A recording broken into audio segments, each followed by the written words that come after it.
human history reveals that we are created in the image of God. Throughout our human journey, each encounter is an opportunity to see the shared humanity in ourselves and others. Regardless of one's views on religion, each experience and each story weaves us together towards a common path. A path of transformation, a process of growth and understanding, a recognition that, at our core, we share a common destiny. What does the search for truth really mean in our lives? How can we find a sense of unity in a world so diverse and divided? As we reflect on these questions, we start to uncover a fundamental connection that binds us all beyond our differences. Welcome to Created in the Image of God, Building Vibrant Communities, with our host, Wade Franson. Tonight's episode is Good Samaritan Medicine.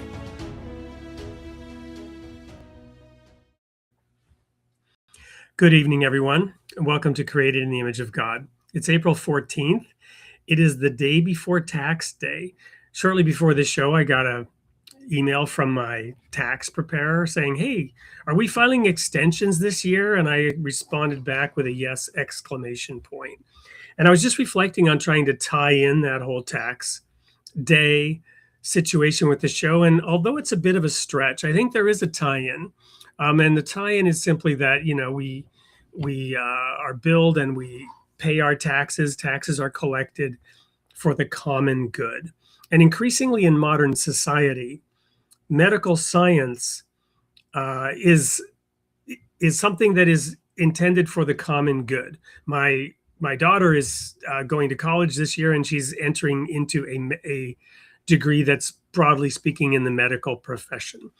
And it's expensive to get that 6-year degree. She has to get a master's before she can even do anything. So there is a tie-in today and a little bit of a rambling intro, but we have somebody who is well versed and well positioned to talk about this topic tonight from really the highest perspective possible. His name is Kosti Psimopoulos. He goes by Kosti. And he is a Harvard-based kinesiologist and bioethicist. He's working at the intersection of health, spirituality, disability, and human flourishing. He serves as an instructor in bioethics and human flourishing with Harvard's initiative on health, spirituality, and religion. He helps shape ethics training for scientists and clinicians at Harvard Medical School and the T.H. Chan School of Public Health. And as if that isn't enough, he also directs the Division of Bioethics at the Orthodox Academy of Crete under the Ecumenical Patriarchate.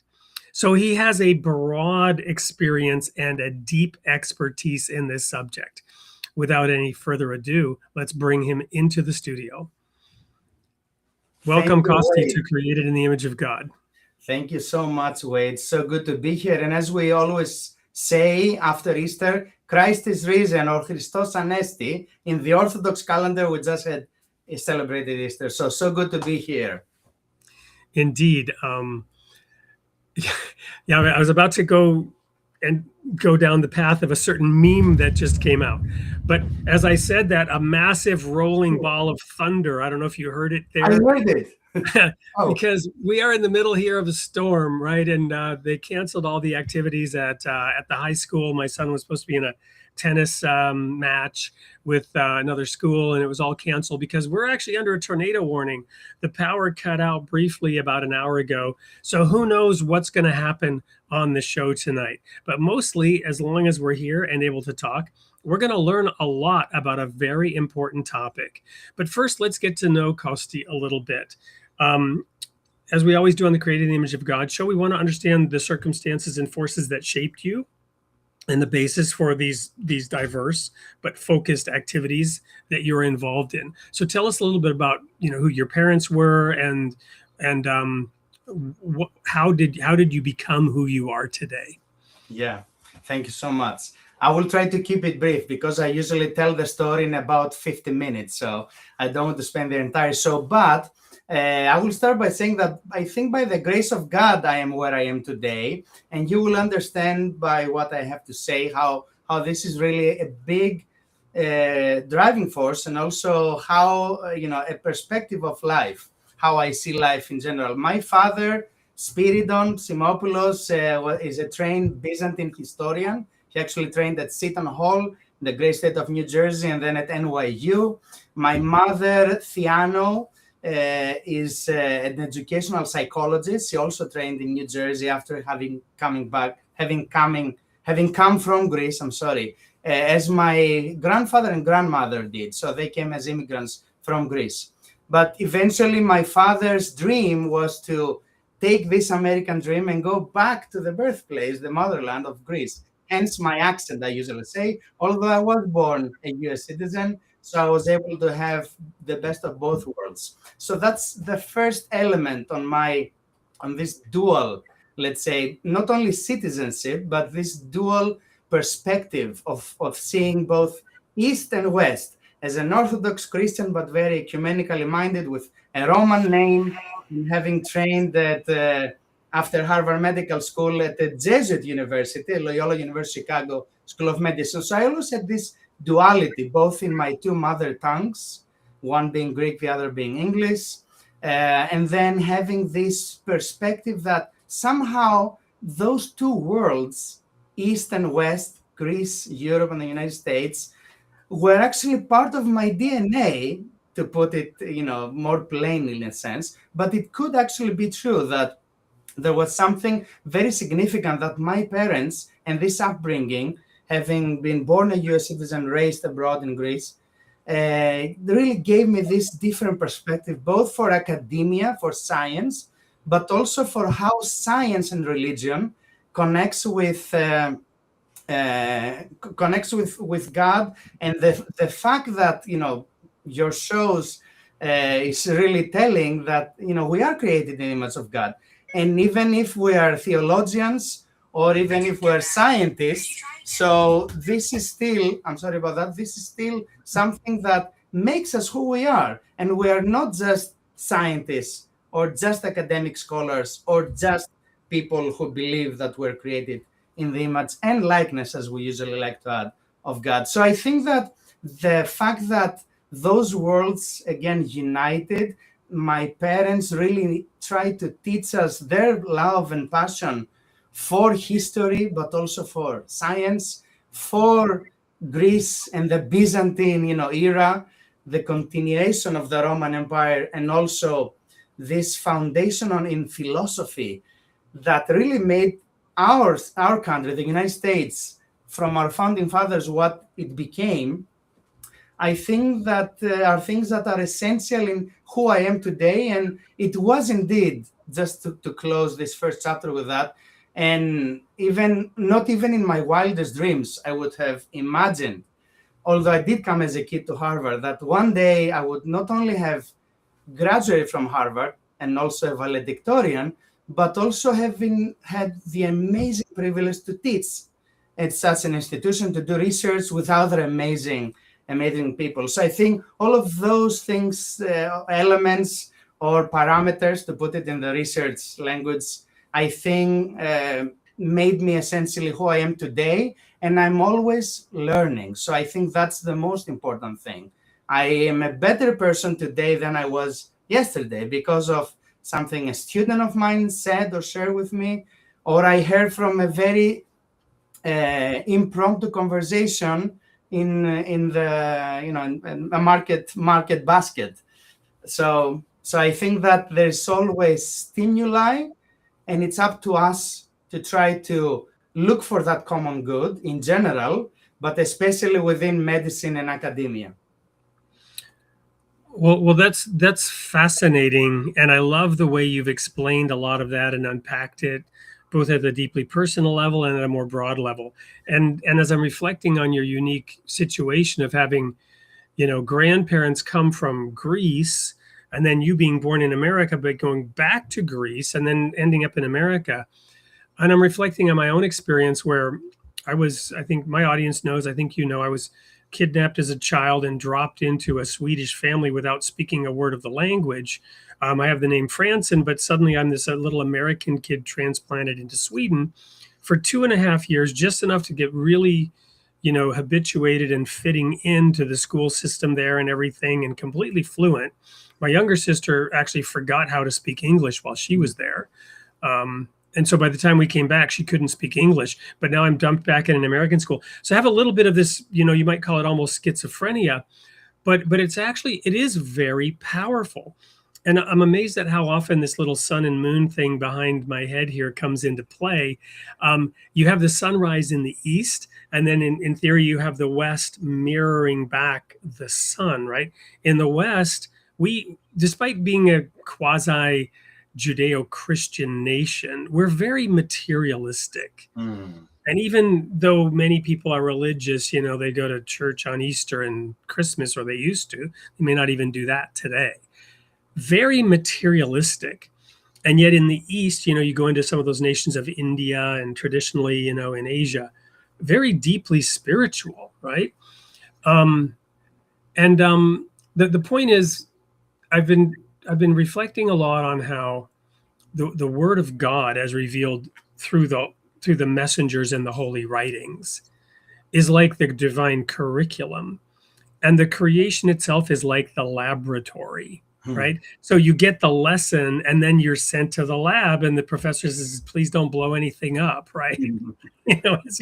As you mix your concoctions in the lab, or so. That's what's really going on, and science and religion should be hand in glove and should work together. And my point is, in summarizing all of this, in that garden, there's also a serpent who's casting doubt and challenging the official revealed teaching. And then Adam and Eve have to deal with their doubt, make a decision, and we often make the wrong one, and we end up learning in the school of hard knocks. Right? But eventually God can make it all worked out despite the trials and tribulations. But if you already have this sort of conflict inherent in yourself, where you're able to, and this is the final point on wrapping up what you said, adopting a humble posture of learning, where every day you're learning something through the inputs of other people or something in the laboratory, in the working world, in the geopolitical world around us, where we're observing, we're learning, but having the ability to look at both sides and contrast it is very critically important. Absolutely. And you actually made me think of one of my favorite quotes that I think speaks to this duality, but how we should be looking at those, religion and science as one. And it is from a book that is called, in the acronym is Flow for the Life of the World, towards the social ethos of the Orthodox Church from an ecumenical perspective. So the quote is, "The desire for scientific knowledge draws from the same wellspring as faith's longing to enter ever more deeply into the mystery of God."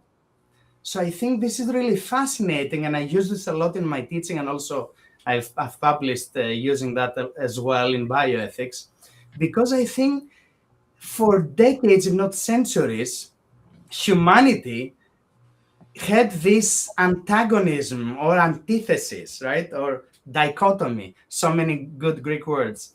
On one hand, it was, if you're a scientist, you have to be an atheist, or at least, not having the control of faith, or let's say the Pope if you're a Catholic, right? Or the ecumenical patriarch if you're Orthodox.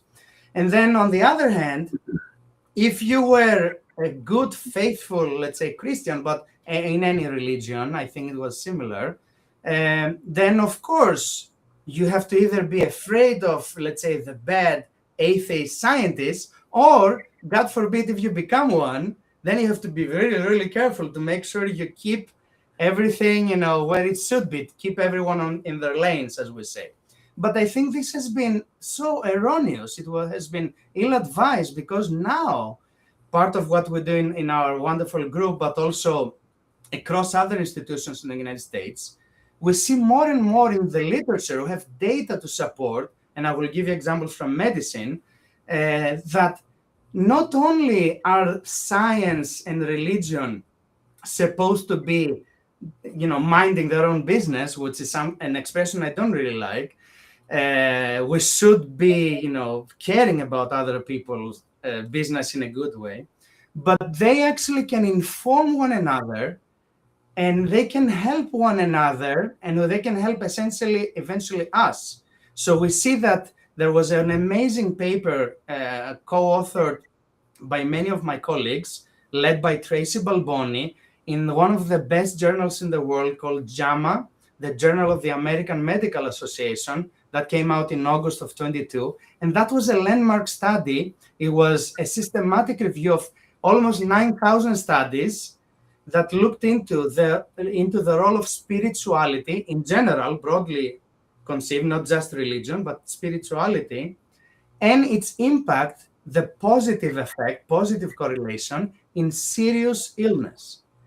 And we have a trove of good data, very representative, very reliable data, again, from 9,000 studies that mention some kind of effect. And we know that for the patients who do believe in God, who do believe that their faith can help them cope better when they have a serious illness, let's take a very difficult, tragic stage for cancer, for example. That very fact that they believe that because of their own spirituality, things will be better, we know that they do get better. And what is even more striking to me is that from our data, we can show that even the clinicians, the medical team, even when they are not religious or spiritual themselves, but when they do realize that their patients have this desire, this longing to have at least some basic acknowledgement or accommodation of their religious or spiritual needs within spiritual care, the chaplains, right, at the hospitals, but even the physicians who might not see it the same way, when they do accommodate, then things get better for their patients. And then when the physicians are religious or spiritual themselves, and for example, they can even pray on the bedside for a very serious situation, then the whole, in a synergy almost of sorts, the entire situation medically is improved. Either they can cope better, the patients and their families can cope better, or in some cases of those many, many thousand studies, they can live a little bit longer while feeling that they have hope, because they know that it is not the end of everything. Sometimes it is a threshold, as we believe as Christians, it is a threshold, even death. And in Easter, that's what we say, that by death, Christ has conquered death, that there is a threshold for something else.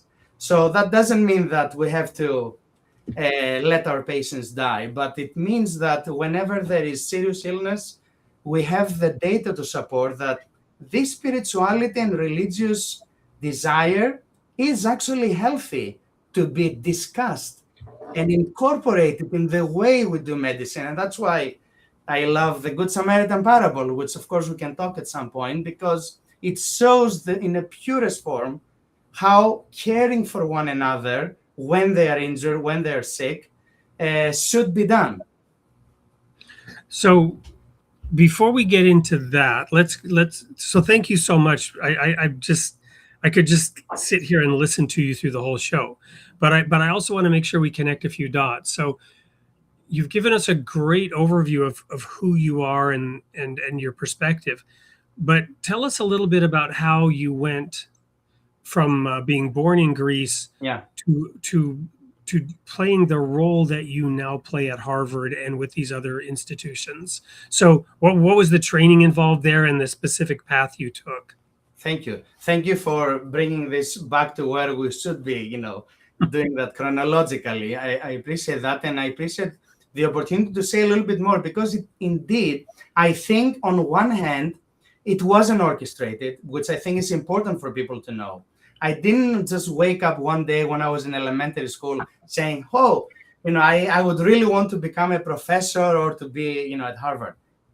I think there was a lot of serendipity involved and many, many different, catalysts that in a meandering fashion, which is another Greek word, it took me from one direction to the other, and then eventually made me want to more seriously first pursue doctoral studies, right? That's one way of going into becoming a professor or in academia, a researcher, a scientist. But then on the other hand, it made me realize that, hey, I would like to help people and serve humanity essentially, through something that had to do with ethics and medicine. I did start from sport medicine, so that was the meandering part. Kinesiology, which is the study of the human body and movement. I was a competitive athlete myself. I was training for the Olympic Games. I was national champion of Greece and the Balkans, so Southeastern Europe. Which discipline? And it was mountain biking. So that was my favorite sport. We had just become an Olympic sport, by the way, when I won my first junior men's championship in 1996. So it was introduced as an Olympic event, Olympic discipline of cycling in the Atlanta Games. And that's when I said, whoa, maybe I can pursue down that path and become a professional, which I also did. I became a semi-professional, but with always having in mind that I was a very good student in school. My parents did not want me to waste my academic talent in competitive sports, although I was doing good, right? So they were trying to say, they were very hesitant. So I knew that I could do very well in this. Let me see where it goes. But then, thanks to many broken bones and some accidents where I was hospitalized as a result of this competitive pursuit, right? And it was a dangerous sport, mountain biking, going up and down mountains, sometimes at speeds exceeding 60 miles per hour. But anyway, I can tell you more if you want. But through this pursuit for the Olympic Games, I knew that on the other hand, I was a good student. So I wanted to do something with, not only a first degree, but, master's and doctoral studies. And I knew that, like my parents who had taught at the university level, I wanted to do the same. And my parents had studied in the United States primarily. So I knew that I want to get some studies done in Greece, and I went to the Aristotle University, which actually Aristotle himself founded in the original version, 2,500 years ago. But then I wanted to get this graduate education, like my parents had done before me, in the United States. And I didn't even need a visa. So I knew that that was really great. So I think those two elements, one, I wanted to understand how does the human body and human performance work from within the body. I want to understand the anatomy and physiology and biomechanics and all this interesting, cool stuff. But I was interested in the ethical way to do this. So because of my sport, mountain biking and cycling as a whole, maybe from the 90s, it was tarnished by so many scandals with doping, performance-enhancing drugs. So I think that element together with sport medicine brought me closer to bioethics. But then after having done that almost as a career for years in the United States, now fast forward to when I came for graduate studies, and I went to some great schools like Harvard, but for sport medicine and kinesiology, Springfield College, Massachusetts, and the Ohio State University in Columbus, Ohio. And then having taught in upstate New York as a professor doing that and training those future coaches, athletic trainers, sport medicine, physicians and all that, I felt that I wanted to do something broader. How can I help, humanity and through my science, more people? How can I show others how to be better when they are a physician or when they are a coach, but not only for athletes, to help people prevent disease in general. You can do this through exercise, or rehabilitate injuries, or someone with a cardiomyopathy. You mentioned that, I know, when we're discussing, but you can also do this as a rehabilitation through exercise too. That's adaptive sport medicine and sport medicine. But I wanted to be more broad again. So I think that was a really big turning point, together with one other important detail that I can mention later, that happened in my life. But that was the turning point where I realized, I want to switch profession essentially from kinesiology and sport medicine, going to medicine and bioethics and public health. So I went back to grad school after having 3 degrees already. I started Harvard Medical School. I did what I usually say, my secular bioethics training. I started teaching, but then I did my theologically based other graduate training and final 1/5 degree at a Jesuit institution, Loyola University Chicago School of Medicine. And I think this is where I realized, you know what? I not only want to live my faith as an Orthodox Christian, again, very ecumenically minded, having trained by Catholics at the Jesuit school, I want to do this as my work in bioethics and training physician scientists. And so that's, I think, where I think I was waiting for many years, and hello to our friend who's visiting there, who's visiting you.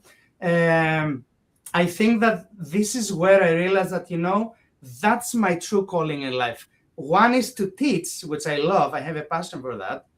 But also to be in this specific, to bring my own faith and spirituality, the theological basis and foundation, into the work of bioethics, which is broad, but it includes philosophy, theology, the law, and the social sciences for human flourishing. So essentially, that's always the goal. Well, and that's a perfect segue into our first commercial break, which is a little video that will describe the organization and the work that you're doing at Harvard. And when we come back from this very quick video break, while I also deal with this large animal that started attacking me while you were talking, we will dig into a little bit more that essence of where that comes from, how it applies. And I also want to talk a little bit about the systematic, let's call it the medical industrial complex that exists, and how your work in ethics, where does that apply in different ways at the sort of systemic level, the economic, the policy level, but also at the individual level of that practitioner who's actually seeing the patients. So much more to come. Don't go anywhere. We'll be right back after this interlude with more of Kosti Psimopoulos on Created in the Image of God. Thanks. And based on a review of the literature published in the Proceedings of the National Academy of Sciences, I would propose four central pathways to flourishing. And those are work, education, family, and religious community. Evidence from many studies that these things are common in the population, both here in the United States, but also globally, that each of these powerfully affects those flourishing outcomes. We've been approached and we work with government institutions, companies, universities, religious institutions, all hungry for human flourishing in their organizations.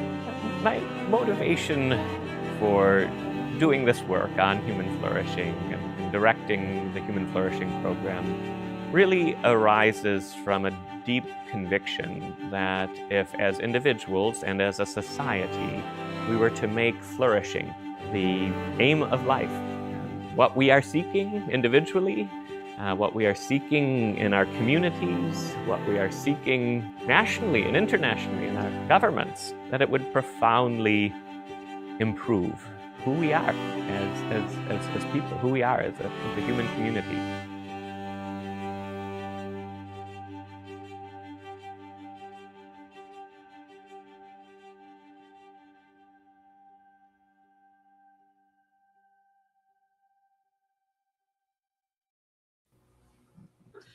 So there's a video overview of the world in which you're operating.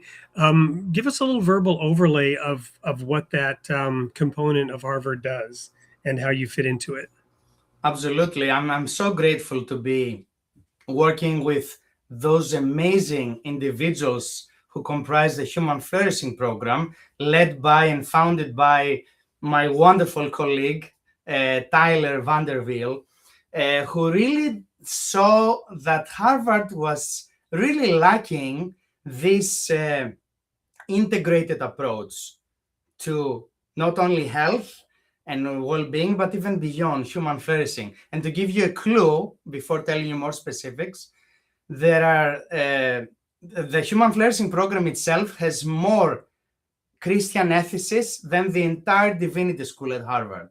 And I'm one of them. So I'm a Christian bioethicist. I usually say that this is my specific area. But Tyler Vanderveel is a biostatistician and epidemiologist mathematician, philosopher, and theologian who did all of that. Again, speaking of meandering approaches and multidisciplinarity, as we say, who realized that, the divinity school at Harvard does not really talk to the medical school, and the medical school doesn't talk back to the divinity school, or even the school of public health talking to someone, let's say, who wants to do theology or chaplaincy or spiritual care. And that was now the year 2009. So with a group of two other friends, they started what is now the initiative, which is part of our Human Flourishing, the Initiative on Health, Spirituality, and Religion, to bring those three schools together. And of course, from there emerged the bigger now Human Flourishing program out of three people, an epidemiologist, a theologian, and his wife, a radiation oncologist, who both felt that their faith was and should be part of their academic work to make medicine better, to make the study of well-being and epidemiology better. They actually then brought in psychologists, philosophers, psychiatrists, biostatisticians, and bioethicists, and with a lot of funding that came from specific sources. We don't need to name them specifically, but with a lot of funding came even more opportunities to do longitudinal work, as we say, so study the phenomenon of how do people flourish in their lives and what is flourishing, and then study that across the world. And now, fast forward, we're celebrating our 10-year anniversary in just a week. We have done what is called the Global Flourishing Study, looking into the 5 important domains of flourishing. The first one being physical and mental health. That's a domain. Second is happiness and life satisfaction. The third one is meaning and purpose in life. Fourth, virtue and character. And the fifth, close social relationships. And all of those 5 domains are first universally desired, so apply to all people or as many people as we're studying. And second, and most importantly, they are what we call intrinsic goods. So they are not means to other ends, but they are ends in themselves. They are sought as ends, or telos from Aristotle's teleology. So they're an aim or an end in themselves. And only financial well-being and financial security is a means where we can try to pursue the other 5 ends in themselves, which I mentioned. So we've done a global flourishing study looking into 200,000 people, 200,000 participants from 20 countries from around the world, looking into how do people in different countries, in different cultures, from different backgrounds flourish based on those 5 domains, which is really fascinating, and it had never been done in all of almost 400-year Harvard history. Well, as I reflect on this, and I'm thinking about the problems and challenges that face us as a species today, you and I talked very briefly about COVID in the context of COVID now being symbolic of the challenge we face at the societal level of how to administer, let's call it healthcare, preventative medicine, which I don't know if vaccines are really preventative medicine or not. You may have an opinion on that. But the point is, we have this medical industrial complex, and there's a high degree of specialization everywhere. And, somebody will, to use an example, this is just a data point, right?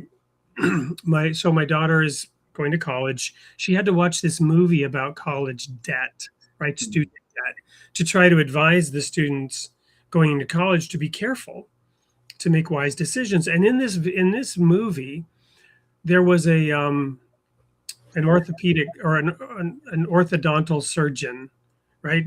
A dental surgeon. Orthodontist, yes, orthodontist surgeon, yes, yeah. So he had gone down this path, and he kept having to take on more and more debt as he went through the program. And he got to the point of about $600,000. And then he still had to do an internship, right? So he had to get additional debt. And at this point in time, it's like, what are you going to do? You've already sunk $600,000 into pursuing this career in the fantasy that you're going to pay off this debt with the expertise and the skill that you learn. By the time he was done, he was $1 million in debt. And his monthly payment on the interest was $6,000. And this guy broke down in tears on camera because he said, I will never be able to pay off this debt. His life was ruined by pursuing this degree in this very specialized thing.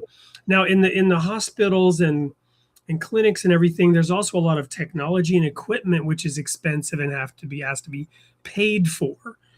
Now in the corporate world, there's this thing called tech debt, right? Where you invest in technology for a purpose. It maybe meets the goal, and maybe doesn't, maybe returns on the investment, maybe doesn't. But you've got all this sunk investment, and now technology is changing and you need to move to something new and different, but you've already invested in all this tech debt, right?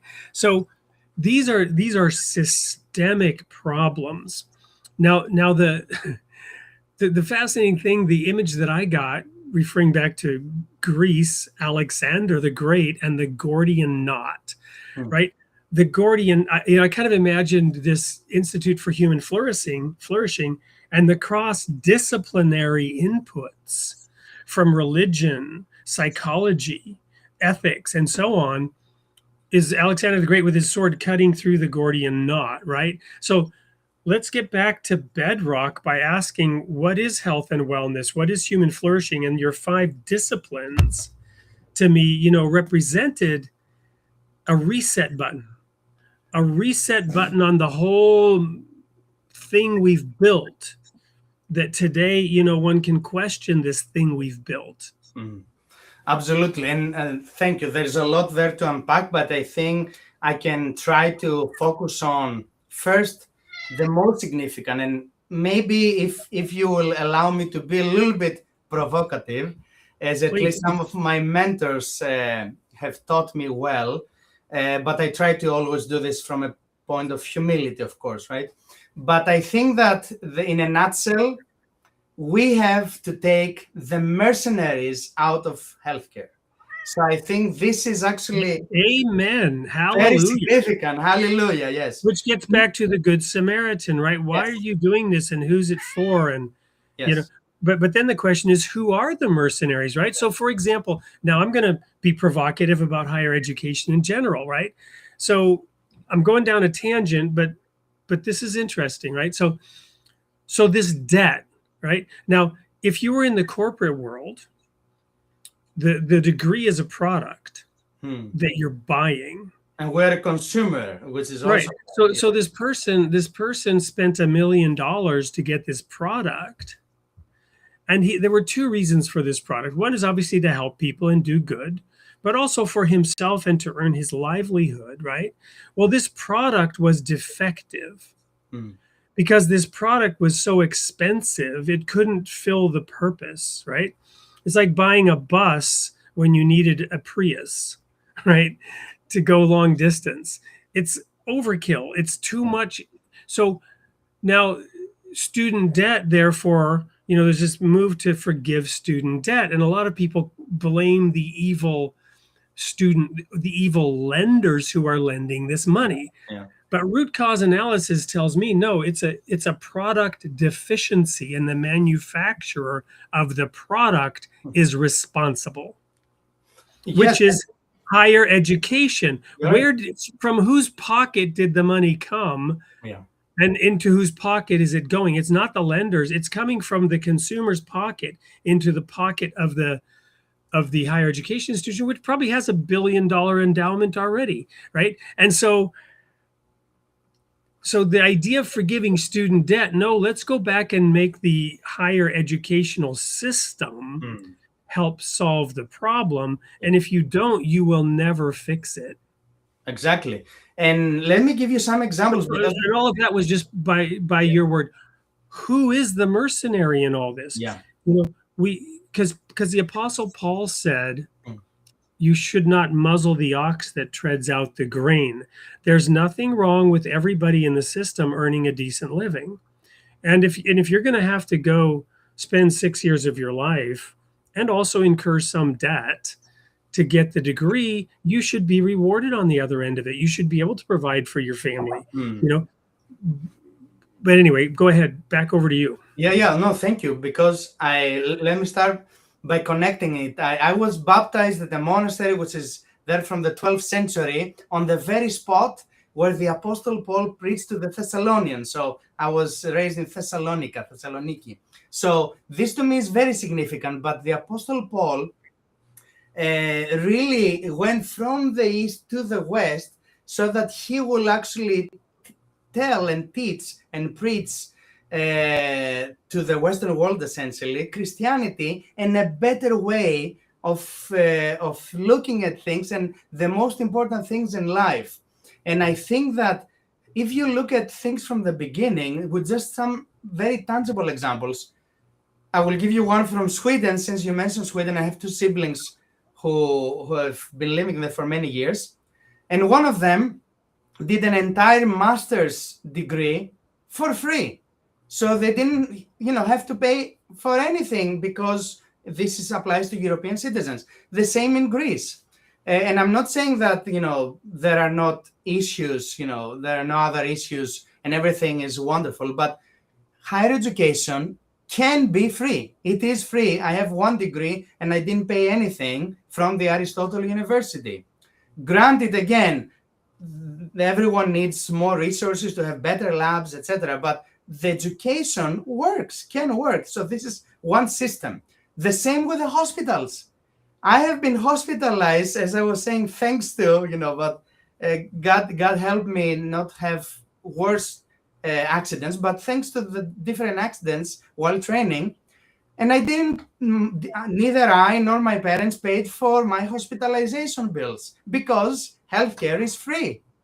So isn't that an example, a model that we can take in the United States, since we've taken the best that happens, either in antiquity like Rome and Greece and Jerusalem, but also what happens in other countries, and tailor it around our needs, but adopt it to our United States system, and a better system, which we know can exist. So the question to who is the mercenaries, I think we're allowing essentially the worship of a system, and mammon is the worship of capital, of money. We're allowing that to happen to ourselves. And it goes beyond who we vote for, which of course is an important thing. As Aristotle said, human is a political animal because we do exist in a polis. The more kind and gentle way is a social creature, right? But political animal, yes, that's a two-edged sword. I like that. I said it because you have an animal on your lap. So yeah. I believe that we are, human animals. The others are non-human animals. And within bioethics, by the way, we really care a lot about animal ethics because of how research is done, right? To save us or to produce life-saving pharmaceuticals. But we are experimenting with those non-human animals. So there is a whole set of ethics, which is administered by what is called IACUC, about how to treat more humane, but how to treat the animals that we use for research, for medicine and all of healthcare. But I think that we have to change the way we do medicine, and it goes from not only who should be paying or who pays or why do we pay enormous amounts for healthcare, but how do we train the future physicians and nurses all in healthcare? One of my professors recently wrote a book, and he's a psychiatrist by training, has taught medical education, so future doctors and physicians, for 40 years. And the title of the book is The Soul of Care. And he's arguing that, unfortunately, in his 4-decade experience, the way we train future physicians is done very poorly, because in many occasions, and this is verbatim how he says it, the care So how we care as humans, that the capacity to care that some medical students have before they enter medical education, their medical schools, is better, higher than what they have coming out of the medical school with their degrees in medicine. So this apparently speaks volumes of how poorly, for many reasons, we do in medical education in the United States and even in the best institutions. That's not a resource problem, right? It has to do with what the philosophy that we have in medical education, and it extends all the way to, and that's a problem, to what kind of specialties are being chosen and where. For example, if I enter cardiology, then I might go to a big metropolis. Some, prospective medical student is thinking, right? I'm just giving an example. And then I can get the most income I can possibly, because I could be a cardiologist seeing thousands of patients who will always need a cardiologist. And I think it's a vicious cycle. If you choose your specialty, which should be a ministry to care for others, with the consideration being how much money am I going to make, or because I have to pay close to $1 million in debt, I want to pay this off as quickly as possible. So that means I'm not going to care about the poorest patient or the health desert, the medical desert that is a big issue in our United States, in this country. And I'm never going to go, for example, to Franklin, Mississippi, one of the poorest places in the country. But I will go to the place where that will pay me better. So that means I will be a successful doctor. This is wrong. We have to stop having this perspective that we encourage our future professionals, future doctors and nurses who want to enter the profession, and they're doing it for the wrong reasons, but that's not their fault. It's how we let the system perpetuate. So I think it's the system of systems. Yeah, and it changes the way from a systems ethics, and that's another area we look into bioethics. We also look into organizational ethics. How does the healthcare institution functions as an industry in itself? Unless we change those elements, right, then we're not really going to take those, mercenaries and make them unmercenaries, like the saints, Cosmas and Damien, who treated patients for free. Right. Wow, so much there. I want to go down one other path to talk about another big societal issue and address that from a certain perspective. And that societal issue is the opioid epidemic, right? And specifically having, I'm no expert, but I've watched a few documentaries, so now I know a lot, right? But I'm joking, but still you can discern, right? So one of the things that I realized was that rather than treating the actual condition, problem, the health, the sickness, pain itself began to be treated.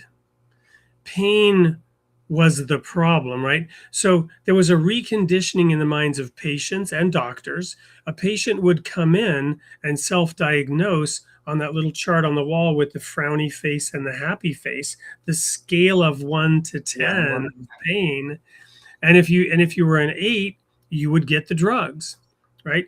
You would basically get, the opioid, right? The heroin, right? And the narcotic. And the thing I want to address is this shift away to relieving suffering, right? That became the focus, alleviating suffering. This focus was not to help the patient get well. The focus was not to help the patient flourish, right? And it was a very narrow, and here's a quick fix, right? Here's the short circuit of everything in your life. Let's short circuit your whole life by giving you this narcotic that makes you feel good. Yeah. I will start again with a quote that I think connects very well to the point that you're making, Wade, which is a very critical one.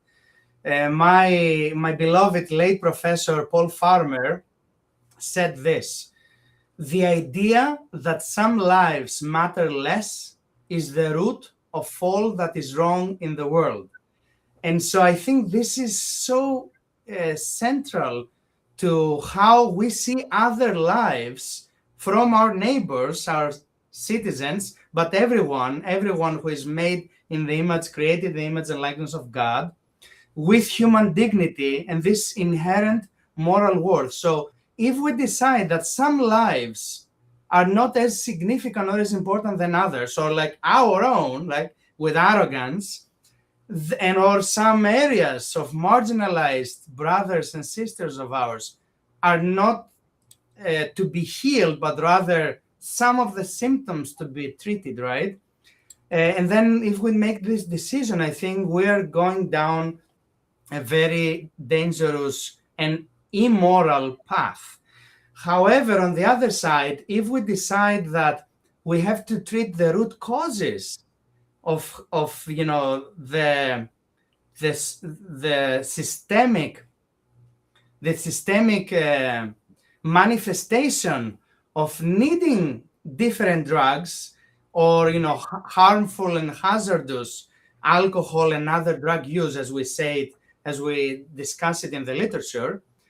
And then if we see, and we have now data from a study that just came out, and I want to just mention that because it connects to opioids, but also alcohol and other drug use, we have seen from a meta-analysis that we've done, so we've looked into a total of 540,721, more than 500,000 people from a meta-analysis across all the studies that were done, longitudinal studies, mentioning spirituality and alcohol and other drug use. And we found up to an 18% protective effect of spirituality into essentially decreasing or stopping, interrupting the use of drugs, of drug use or alcohol, who are harmful or hazardous, of course.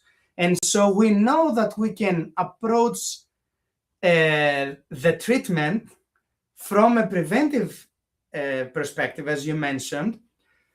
And spirituality, since we're talking about this as the emphasis, can really help. We have a wonderful study from one of my colleagues from Duke University, who is actually looking into opioid use in Appalachia. And so there are, and he's a theologian as well as a bioethicist. So there are ways to deal with the problem by looking into the person, the person as patient, not just statistics, and to see what is it that we are not doing well in the way that our communities function. We're not looking into the flourishing, as you did mention as well, and we're seeing that from a literature, from our research, that there are other ways that we can be doing more effectively, we can be working on more effectively, and spirituality can have a huge protective effect. That doesn't mean that it's a panacea, it's not going to solve everything, but we have to think differently, not only outside of the box, but think as if there is no box. So I think that's one of the solutions, and not necessarily pouring money into more drugs. That's definitely not going to be a long-term solution. We have to be wiser than that and go to the root causes of these structural elements in society at large. Well, yeah, and when we sit down, we'll often watch some things on Amazon Prime, which has advertising in it. And there's just so many advertisements about drugs. So no, there's not root cause. They're coming up with ever more esoteric drugs to treat every imaginable little condition and illness, right? More and more drugs proliferating for all these different things. You follow me? Yes. And yeah, it's a massive industry. But we're gonna take a quick commercial break. we're going to go to a little ad that will focus more on this spiritual element. When we come back, I want to ask you to be now forward-looking. Where is your research going? Where is this field maybe taking us? What should we be thinking about in a forward-looking way? Don't go anywhere. We'll be right back to wrap up this interview with Kosti Psimopoulos, a bioethicist at Harvard. In a world where religions often talk past each other, what if we just sat down and listened? Facets of One is a simple devotional, bringing together scripture from the world's faiths, centered on one truth. God is one. From the Bible to the Quran, from Krishna to Christ, each voice speaks in turn, without argument, without division. You don't have to agree on everything. Just be willing to pray, to listen, and to come together. If you're longing for something deeper than noise and division, this is a different kind of conversation. Facets of One. Many voices, one God. Will you start a circle?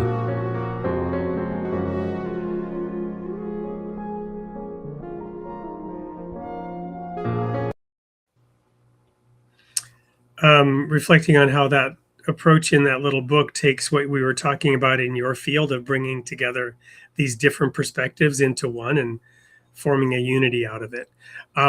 So let's now talk a little bit about the forward-looking. So the institution you're a part of was founded about 10 years ago. You've been making progress. You've identified these different domains that are all part of human flourishing. What is next on the horizon? Where are you and that organization growing next? Yeah, there are many areas. So I will mention three specific ones. So one is looking into flourishing within academic institutions, which is really fascinating because essentially, and the Wall Street Journal, just to name some, something that is very, many people know, is actually already has published something that came out of our program. And we're essentially looking into potentially not or shying away, moving away from using the rankings as we know them in academic institutions that usually have to do with success being determined by monetary rewards or just statistics having to do with who got better income after graduating or who donated as alumni essentially, but looking into the institutional flourishing, so academic flourishing within the institution. And now we have this new approach. It's not a ranking, so we want to try to call it differently, to use a different characterization for this. But at that different kind of ranking, for example, to give you an example, is some of the institutions that are Christian-based score much higher. Others that are secular, like, for example, the University of Chicago, is much, much higher than the Ivy Leagues. And you have to question, why is it that this happens? And we're trying to see if the mission of the institutions align with the degree to which the students, the faculty, and the staff, the university campus as a whole is indeed flourishing or not. So that's one area. I think we have to look beyond the ranking systems that we have been using, and that could apply to a healthcare institution, right? Is this a good or a not so good? We don't have to be antagonistic in terms of, a non-profit institution is doing an X amount of service. So let's try to also be as for-profit as we can to beat that other institution. That's not healthy competition. That's not noble competition. That's not fair play. That's not ethical. So another way that the program, the Human Flourishing Program, is doing something really fascinating, and I would say almost unorthodox in a good sense, is that we're looking into forgiveness as not medicine, but in lieu of medicine. Forgiveness can help societies flourish and overcome, let's say, a medical approach to relationships that need to be curated, need to be cared differently. So forgiveness is a big area of inquiry. And then another really big one that I'm very passionate about as well is to connect love as an element of human flourishing. And we have so much, right? Specifically from the Apostle Paul and Corinthians to that effect. But also we're studying that scientifically now as an element of flourishing in society. And I think this connects so much to what we need to do differently as part of bioethics. And we have the principle of beneficence, to do the right thing, right? Or as Hippocrates would say, non-maleficence, at least do no harm. But how can we actually not just care better and look into the soul of medicine, as I mentioned, but love, have true love, agape love, which is the original name for love, not the eros love or the philia, but agape love, this love that is unselfish, that is compassionate, and to have this kind of approach to all people, but specifically to the patients, and look at them as persons who are created in the image of God first, and then as statistics or their disease, right? To look at the person first, and the same language we use for those who live with disabilities. So I think those are some of the exciting things that we can introduce through this human flourishing program, but other institutions are also emulating what you do. And I mentioned already the University of Chicago as well. So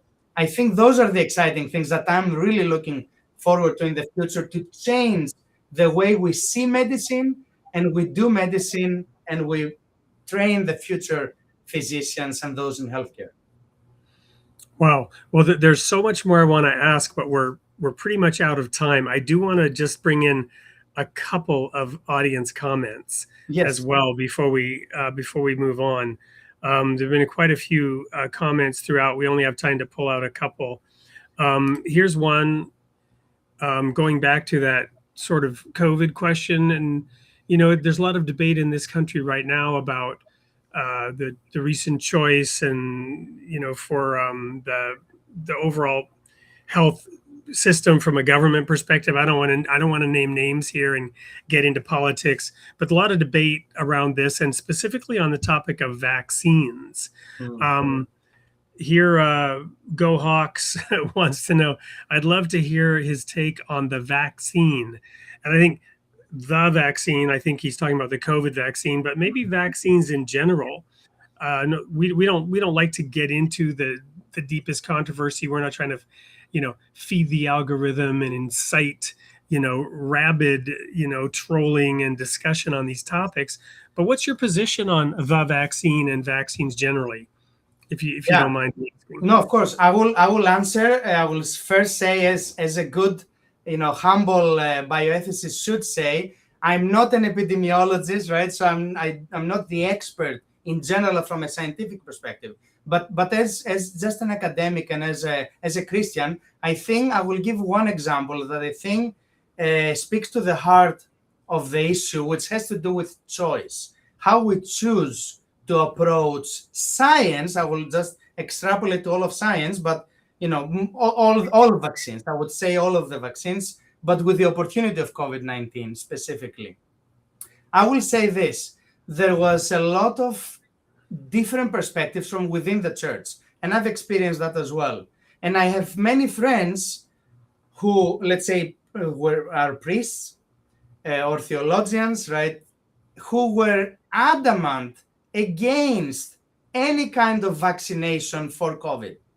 And they felt that that was the right thing to do, the Christian and morally appropriate thing to do.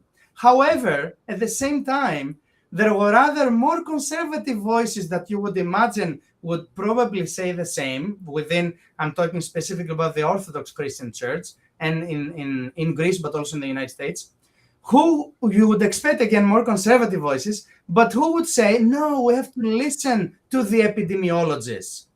The doctors, they would say, but it's really the epidemiologists, those in public health and specifically in infectious disease. We have to listen to those experts because we are not experts ourselves. And it's somewhere some point you have to draw the line. And essentially, it's a matter of trust. But I think one of the faults with COVID-19, but the errors, the erroneous or ill-advised practices, was that we did not develop trustworthiness because of all the other things, political decisions or partisan decisions that have been done in the United States leading up to COVID-19, that I think then it was so hard for people, especially those who were not in medicine themselves or epidemiology, but were listening to these two main opposing views, not necessarily in the two opposing parties, right? But opposing views from within the church or within science even. And they were trying desperately to say, who can I trust? Can I trust this epidemiologist, let's say from Stanford, or the other from the other institution? And so I think it was really a matter of trust for the vaccine, right, for COVID-19. And so because we failed as scientists and as academics many times, and that's why bioethics exists, we fail many times to have this to cultivate the trustworthiness, so that when it is the right time, when the good science can speak, then people should or could trust it. So I would say that, and I want to be a little bit more broad. Yeah. Yeah, I want to kind of build on that a little bit, this issue of trust. And even the word vaccine, on an American government website, the definition of vaccine was changed over the rollout of the vaccine and the lockdowns and everything. So, and by the way, I'm also no health expert at all, but I've had reason and cause to spend years of my life focused on personal health, diagnosed with a chronic crippling disease at age 28, and doctors who said there's no cure, and then having it go in complete remission, being kind of a miracle patient in that sense, but having learned certain things, one of which was I never, ever took the flu vaccine. I've never been vaccinated for the flu. And my basic position or reasoning is that it's not a vaccine in the first place, right? The flu vaccine is not a vaccine. It's called a vaccine. And maybe it falls within some definition of vaccine, but the classic definition, as I understood it, was no, it's not going to prevent me from getting the condition or the illness. It's going to prepare my immune system potentially to be ready to fight it more quickly or whatever. It's basically supercharging my immune system with an external agent that, in my view, ultimately is weakening my immune system over time. Now, I could be completely wrong about that, but that's my position, and I don't trust anything anybody says about it, because even the definition of the word is in question, as is the motive of creating a treatment that you have to take every year for the rest of your life to prevent you from getting ill. You follow me? There's a whole lot of stuff wrapped up in all that. And the COVID vaccine was of a kind with the flu vaccine, it's the same. And again, I'm not a medical expert and somebody's going to, dramatically criticize me, but it's in the same general family of things, let's say. Yeah. It's a similar situation when it comes to calling it a vaccine. Yeah. And so there's a lot of a loss of trust if we can't even trust the words that are being used. And why are they being used? And why aren't we calling it something different or differentiating between this kind of a vaccine versus this kind of a preventative shot? You follow me? Yes, and I can introduce maybe something in a joking manner, but it could be also more serious, because we use so many Greek words in science and medicine, right? Diagnosis is a Greek word, schizophrenia. Right. But the word in Greek could work based on what you're just suggesting. And the word is emvolion.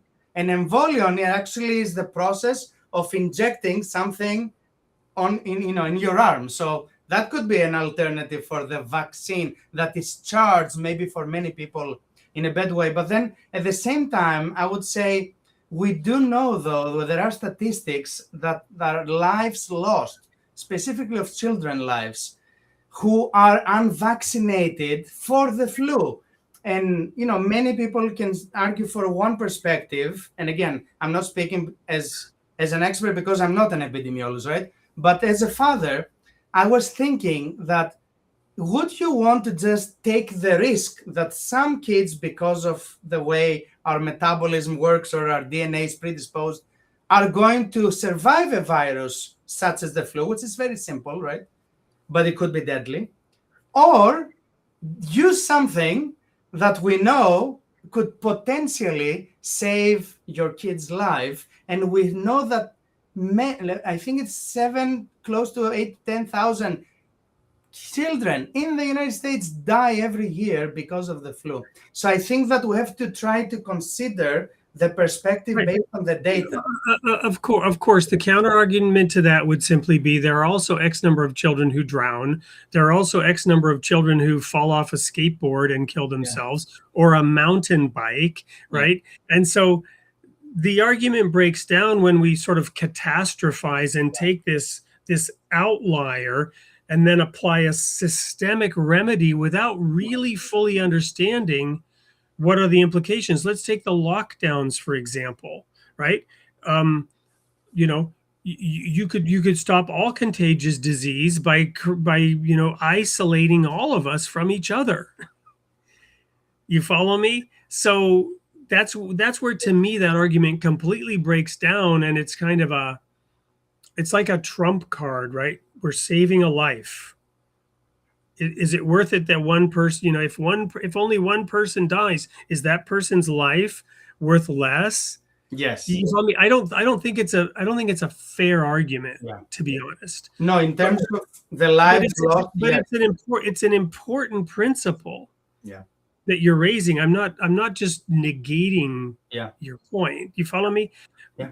This is what we were talking about earlier, is that these are complex. Yeah. And this is why I love that you're talking about human flourishing, because there are many, many things we could do to prevent harm, injury, that would diminish the capacity of our species to flourish completely and totally.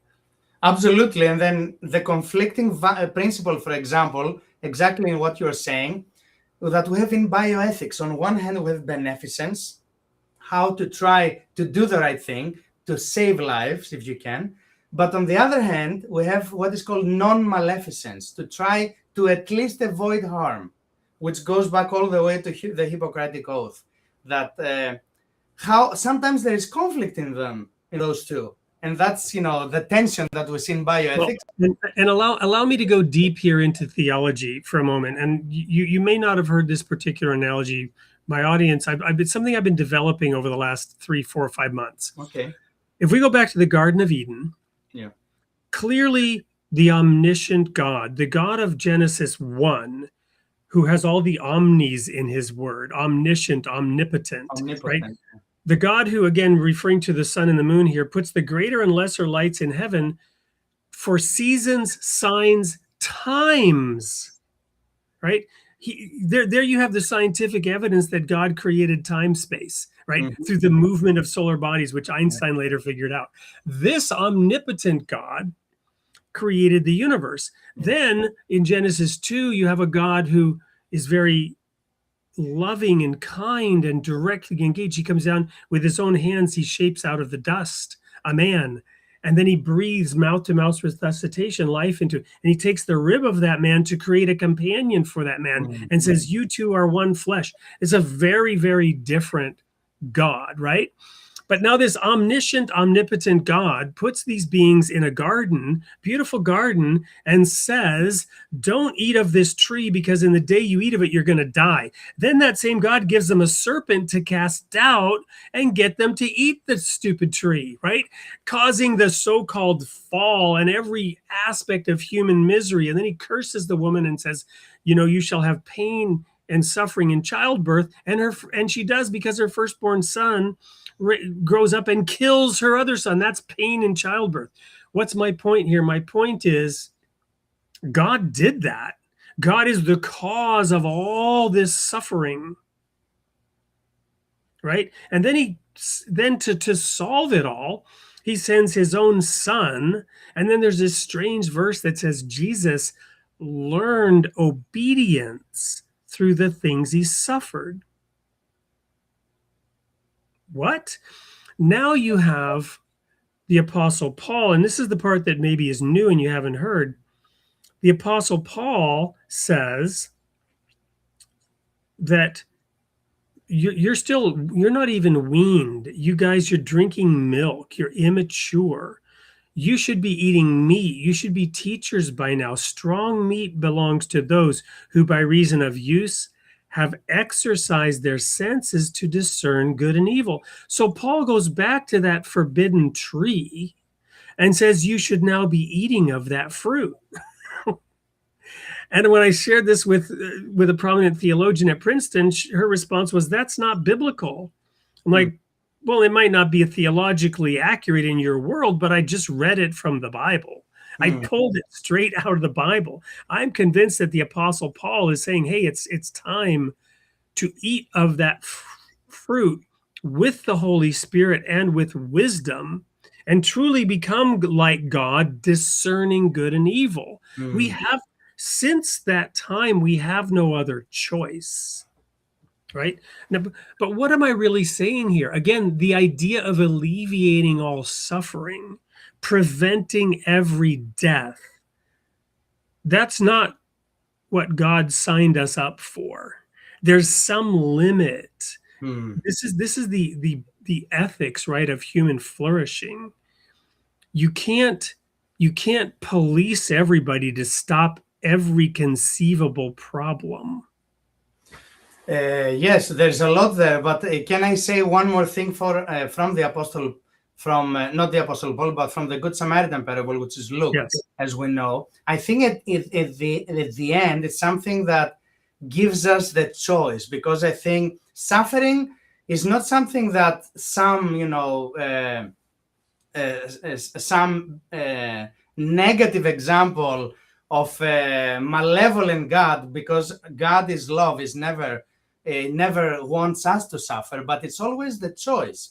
So at the end of the Good Samaritan parable, it says, Jesus told him, go and do likewise. So I think it is, in as much as it is our choice to go and save the person who is suffering, it is also up to us really to learn from suffering that comes to us, or that because of our choices, we end up suffering in this life.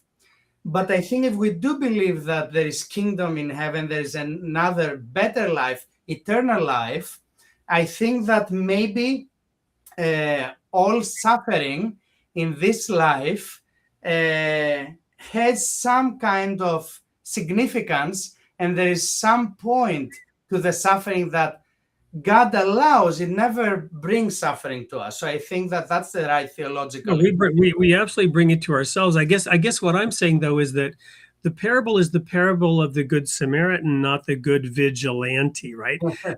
It wasn't a vigilante that went after the robbers and hunted them down and killed them like some action movie, right? Yeah.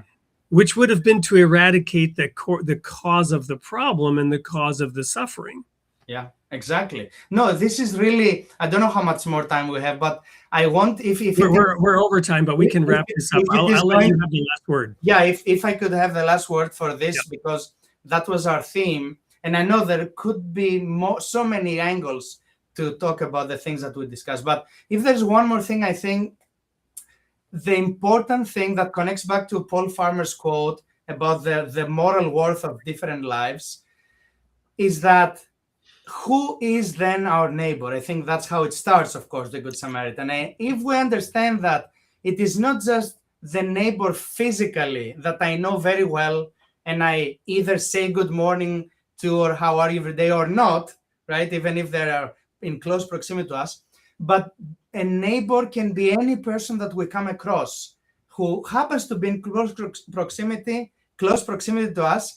And then if we realize that we are actually doing something to Christ himself, if we either choose to help anyone in need, or when we don't, Christ knows that we are not doing it to Christ. I think that's really the biggest point, and that of course connects to Matthew 25. But I think if we choose to go and do likewise, and to see every neighbor having equal moral worth, as we say in the language of bioethics, then I think that's the more theological and bioethically astute and wise thing to do. Amen. And especially, as you mentioned, the Good Samaritan, the Samaritan in that world was the bad guy. So the reason this story and this parable is so effective is it's a surprise to the audience that are you kidding? The Samaritan? We all know that Samaritans are awful. They are the other people, right? And suddenly it's the Samaritan that's the good guy. And when you reference Matthew 25, the parable of the sheep and the goats is what I think you were referring to. What's fascinating to me is both the sheep and the goats said the same thing. They said, "When did we see you?"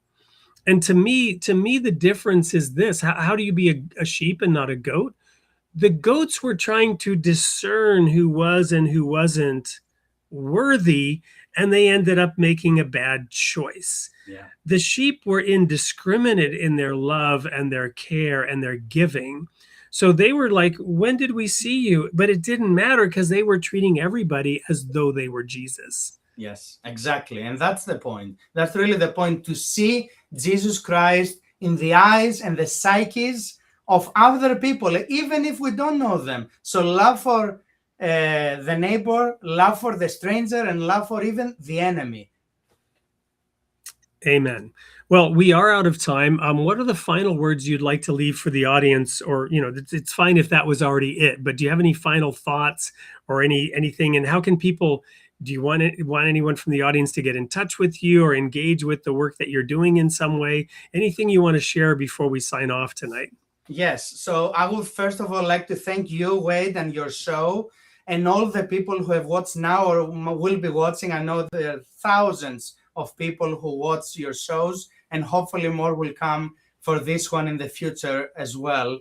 There are so many resources that anyone, even without a fancy, Harvard Medical School degree as I have behind me, can learn nowadays online. So the Human Flourishing Program at Harvard has so many open access, which is great, right? Open access. You don't even have to pay for a journal subscription. You can find all of this data, and you can find more, you can get a better understanding and education on your own, so that you can then discern what is a better way to flourish. So that's one.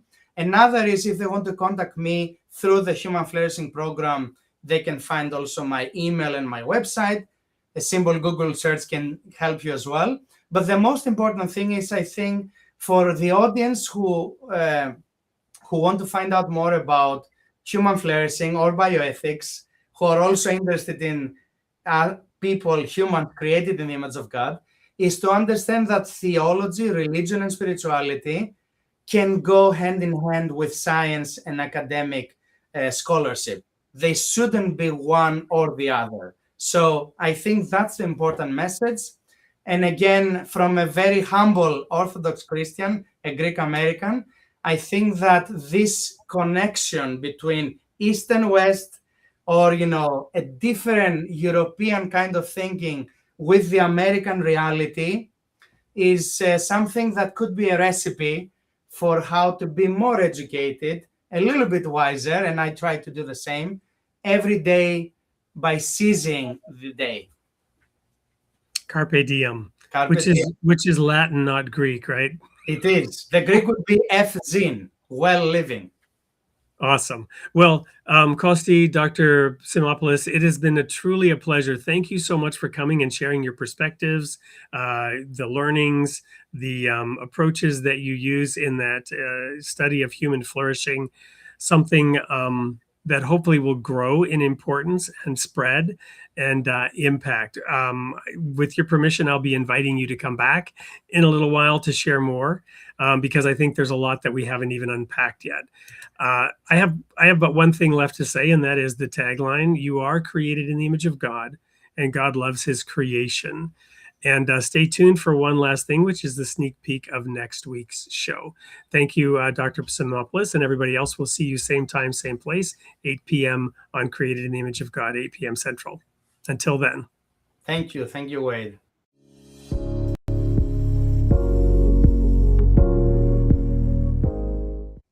Hey, everyone. Wade Franson here with a sneak peek of our upcoming show airing on April 21st with Robert Atkinson. Robert Atkinson is a celebrated and decorated individual who focuses on unity and oneness in the religious sphere. Welcome to the studio, Robert.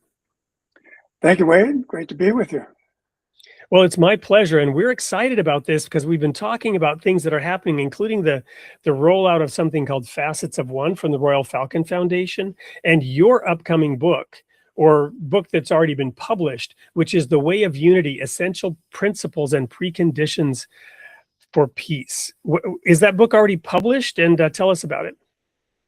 It was published in the end of last year. And it's a book that offers a new vision of the convergence of religion, spirituality, social action, community building, and peace building, all tied together.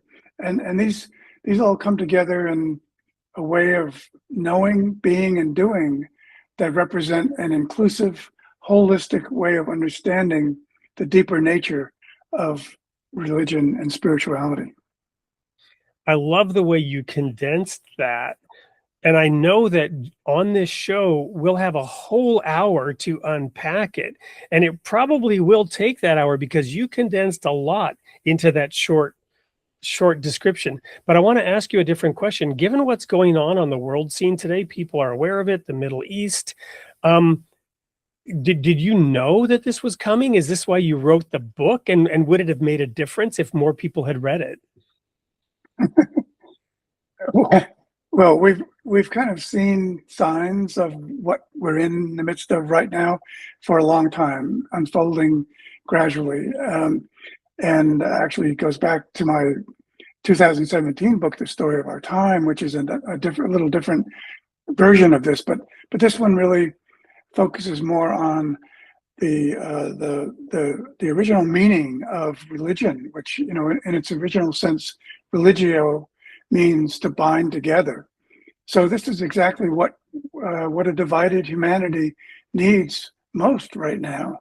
And a religion and spirituality for our time would involve a dynamic process that brings about and maintains unity on all levels: personal, interpersonal, and global.